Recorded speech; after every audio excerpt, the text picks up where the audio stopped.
Hi, everybody, and welcome to Title II Tuesday, brought to you by the Center for Inclusive Teaching and Learning here at UWSP.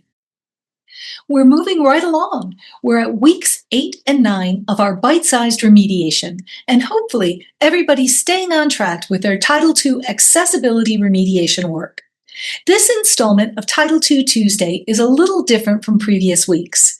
We are allotting 2 weeks of image and alt text remediation in Canvas because we think this might take y'all a bit longer to fix than some of our other issues. It's also different in that we're releasing 2 separate videos dealing with the images and alternative text simultaneously, rather than one in week 8 and one in week 9. We thought about making just one video, but decided it'd be too long.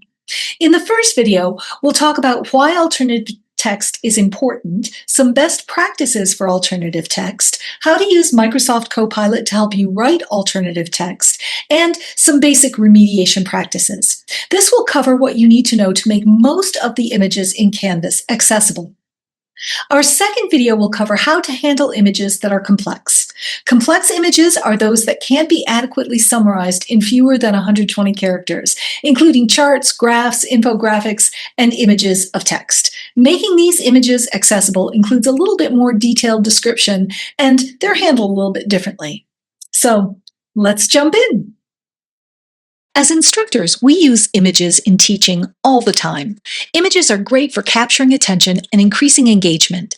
A compelling image at the start of a lesson can grab our students' attention and motivate them to learn more. Images can add emotional depth, create a memorable and relatable learning experience, and can provide visualization of the content that we're covering. To sighted individuals, images can be much more appealing than just plain text. We also use images to enhance learning and retention because for most sighted folks, visual information can be processed more quickly and remembered better than textual information. We tap into dual coding by presenting material in multiple formats, using both verbal and visual channels in our brains. Pictures can help us reduce our students' cognitive load and can make abstract ideas much more concrete. Finally, by using combinations of text, images, and videos, we're always engaging diverse learners as promoted in Universal Design for Learning. In spite of all the ways that images can help sighted students, it's important to remember that they can be a barrier to students with disabilities. Most obviously, students with visual disabilities can't always access information that's contained in images. But also, students with different cognitive disabilities can find too many images confusing or distracting. To make images useful for all students, it's important that we provide appropriate alternative text or alt text for any images that contain novel information. Appropriate alt text allows screen reader users to access the information content of images and can be displayed in lieu of images to reduce the cognitive load and distraction that images can produce for those with cognitive disabilities. When adding alternative text to images, there are some best practices that we follow. These are the musts. First, alt text should include the relevant or important details about an image, including not just what the image shows, but the context and purpose of including the image. In the alt text, the most important aspects of the image should be referred to first. Third, alt text should always be kept short, with fewer than 120 characters. Fourth, you should never use placeholder phrases or words to get around providing useful information about an image. It will cure errors in accessibility checkers, but it doesn't actually make the images accessible.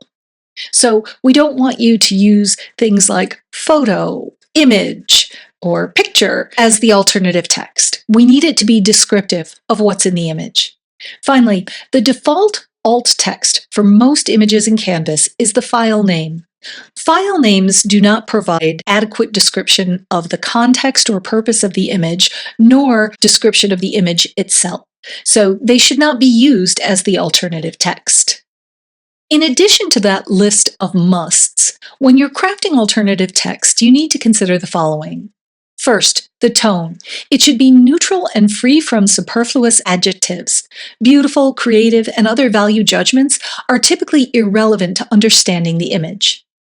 Second, it's important to avoid redundant phrases like image of or picture of, because everybody knows when alt text is read or displayed that it's being read or displayed in lieu of an image or a picture.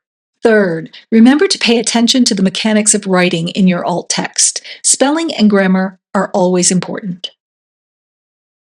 Now, here's a great pro tip that might save you time dithering over what alt text you should use for any particular image.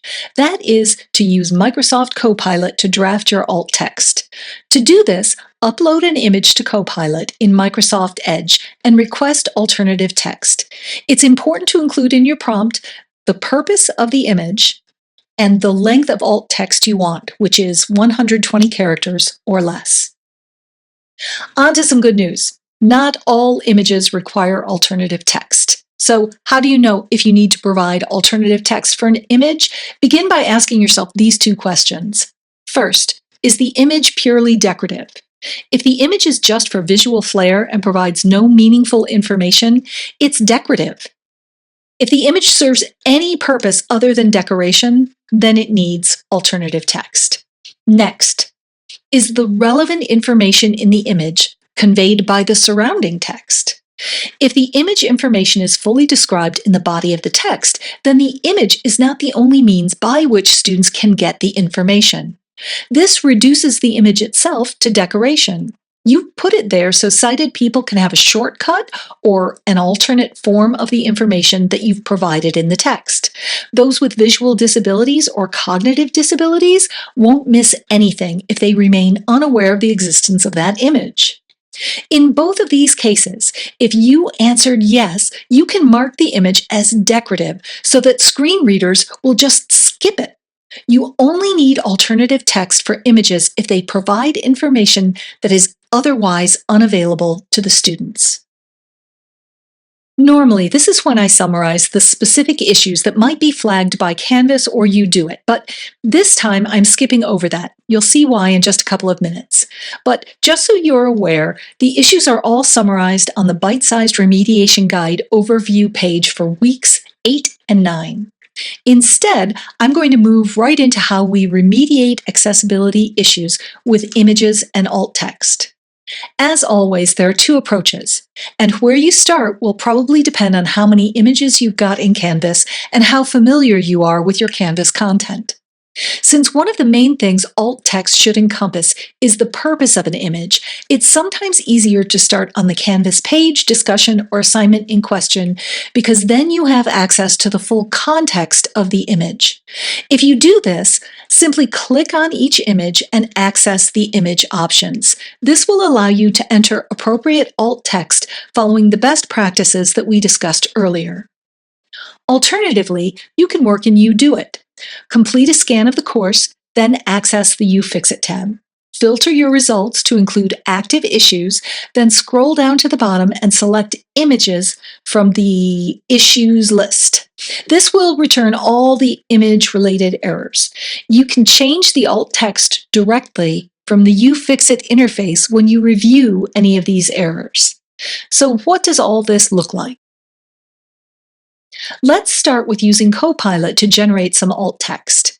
Here I'm uploading some images, in this case my own artwork, since I don't want to violate anybody's copyrights. In my prompt, I asked for alternative text.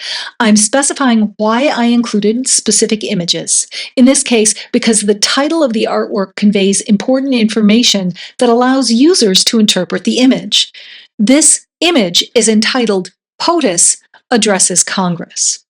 What it returns is too detailed, so I asked the AI to pare it down to 120 characters, but then it doesn't really hit on the purpose or relevant part of the image. So I clarify and then eventually get something okay. Same plan for the great forest octopus of the Pacific Northwest here. I want the multimedia dimensional aspects of the work to be highlighted because in my made-up course, this is why I'm showing the image. And I get some text that is great pretty quickly. You can save these blurbs to use in Canvas, or you can keep Canvas and Copilot open at the same time. It's up to you. But this can be a handy shortcut for producing your alternative text. All right, Now let's go to Canvas. In Canvas, let's start by looking at a messed up page with a load of images.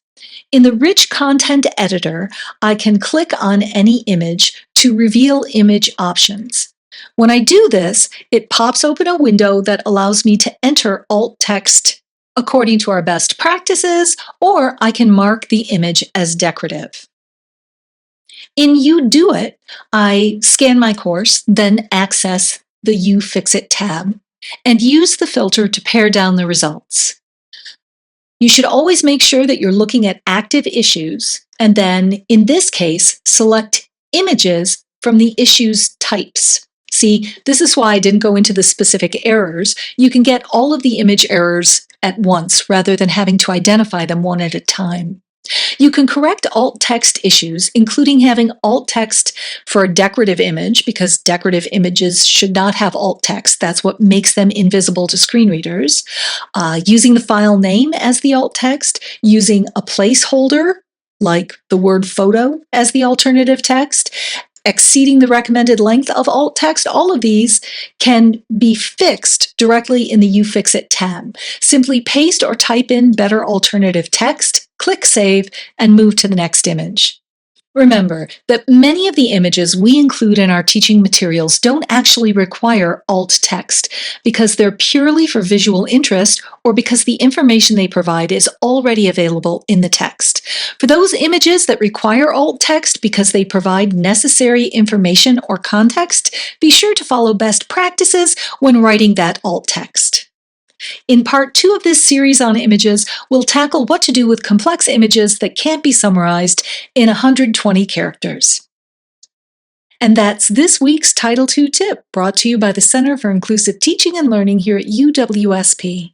Remember, at CITL, we offer support for course design, learning activities, assessment, pedagogy, and accessibility. Visit our website to schedule a consultation today.